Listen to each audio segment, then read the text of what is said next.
عسلامة مرحبا بكم الكل، مرحبا بكل مستمعينا وكل مشاهدينا على موجات اكسبريس اف ام واللي يشاهدوا فينا على مواقع التواصل الاجتماعي وقناه اكسبريس اف ام في اليوتيوب على لينكدين على فيسبوك وغيره.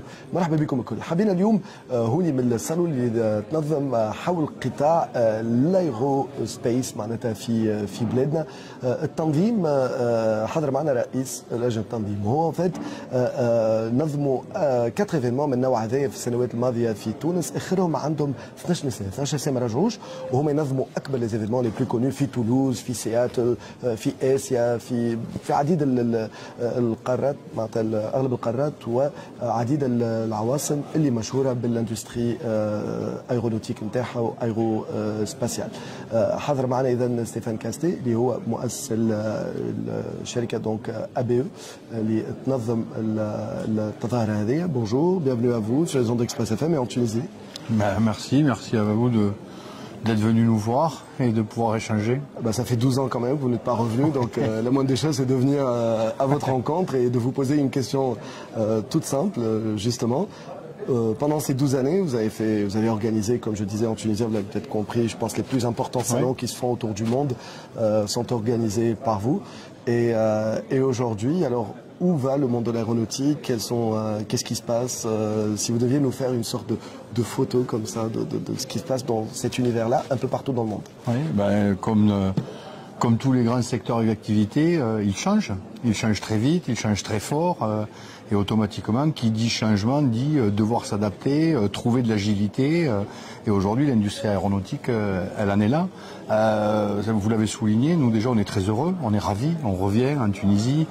C'est un pays où on a démarré nos événements. Il y a déjà en 2009, c'était les premiers balbutiements. Il y avait 3-4 entreprises. Aujourd'hui, le GITAS, qui est le groupement des industries, c'est plus de 50 entreprises qui est dédié à l'industrie aéronautique. Donc pendant 12 ans, ça n'a pas dormi non plus. Il s'est passé beaucoup de choses.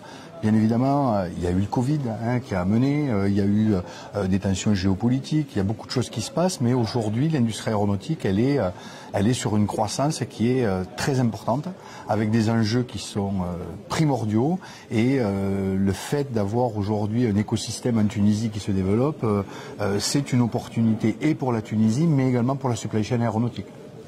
Alors, justement, quelles sont les tendances aujourd'hui? Vous voyez un petit peu ce qui se passe dans le monde, vous connaissez assez bien quand même la Tunisie. Aujourd'hui, c'est vous qui réunissez mine de rien tout ce beau monde de l'aérospatial, tous ces acteurs en Tunisie. Alors, il y a quoi dans ce monde-là pour la Tunisie? Est-ce qu'il y a des tendances? Est-ce qu'il y a des niches? Peut-être qu'à côté desquelles il ne faut pas passer. Voilà. Sur quoi on devrait travailler? Déjà, la tendance aéronautique, elle est simple. Il y a 20 000 avions en commande. Donc 20 000 avions en commande sur l'ensemble des donneurs d'ordre et l'ensemble des constructeurs. Ça veut dire 10 à 12 ans de commande. Il y a très peu d'industries qui ont une visibilité à 10 à 12 ans de commande. Donc déjà, ça c'est le point numéro 1.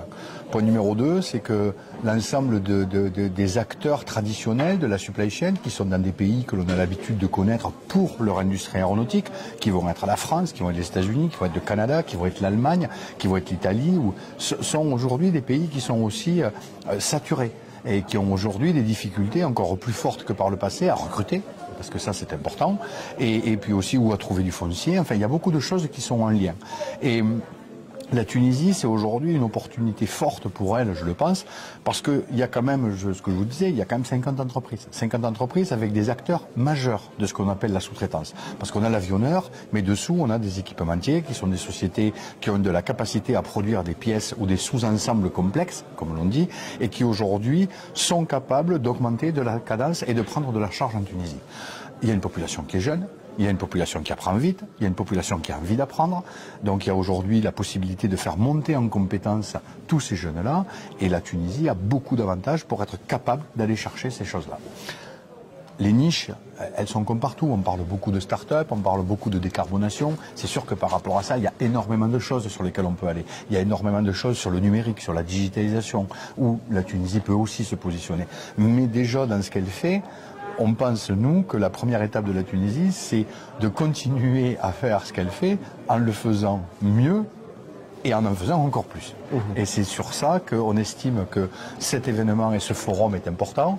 Ils ont besoin de se reconnecter, ils ont besoin de rééchanger entre eux, de se revoir et d'être capables de bâtir ensemble une stratégie qui sera bonne pour eux et bonne pour la Tunisie. Quels sont les points forts de ce site Tunisie selon vous et les points où on doit justement améliorer ou carrément sur lesquels...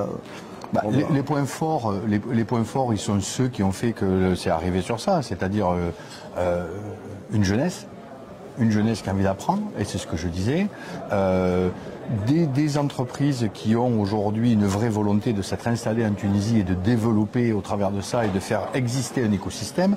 Là où il va falloir tous ensemble appuyer, c'est la formation. Il faut être capable d'amener encore plus les jeunes, de les éduquer, de les former, de leur donner de l'expertise.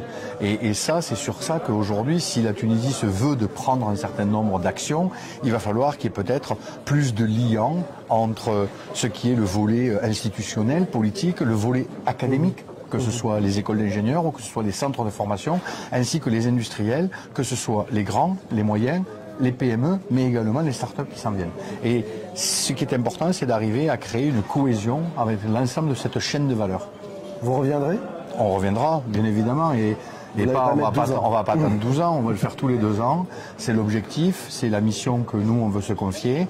Aujourd'hui, on était dans une phase de reconnecter, permettre aux acteurs de se revoir, de rediscuter entre eux, de faire venir leurs clients traditionnels pour leur remontrer aujourd'hui où on en était, quel était le niveau de compétence des entreprises. Et le coup d'après, ça va être repartons sur l'investissement et reattirons des entreprises qui vont avoir envie de participer à l'aventure de la Tunisie.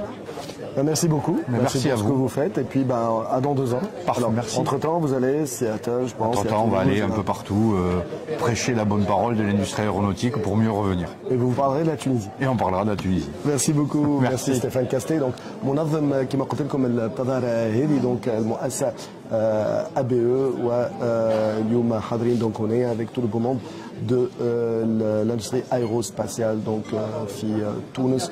مازلنا باش نرجعوا على الموضوع هذايا مع جيتاس وغيره قدموا على موجات اكسبريس اف ام. حابين على الطاير نشوفوا نظره شخص اللي قاعد يدور العالم الكل بالحق معناتها ويشوف القطاع كيفاش ينظر لتونس وين الفرص موجوده بالنسبه لتونس. وسي بعد يحييكم وقدموا معنا على موجات اكسبريس اف ام. نهاركم مبروك.